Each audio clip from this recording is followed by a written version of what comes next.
Культурным центром поселка является Ленинский клуб. В здании соседствуют компьютерный класс, кружки творческого развития, спортивные секции и библиотека.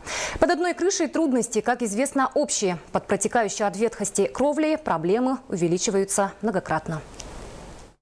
Библиотекарь Надежда Пономарева скоро отправится в отпуск. Стеллажи с книгами она укроет полиэтиленом, чтобы летние дожди не уничтожили богатство литературы. Нужно нам новый клуб, срочно, новую библиотеку, чтобы у нас книги не портились, чтобы не списывать их, вот, особенно якутскую литературу. Видите, как все бежит. Клуб поселка Ленинский воплощает в себе богатейшую историю. В 1932 году отнюдь не новое строение было привезено на алданскую землю из поселка Джиганда.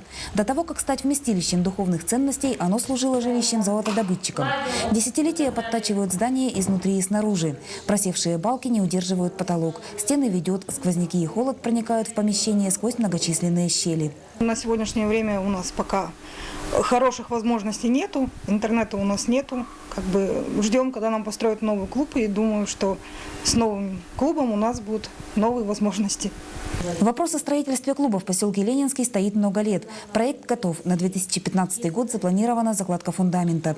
Возведение будет вестись силами народа. О сроках новоселья пока говорить не приходится. Бесспорно лишь то, что в обозримом будущем переезд клуба состоится едва ли. И работникам культуры еще придется латать бреши в здании. Татьяна Вахнина, Сергей Шипачев, НВК.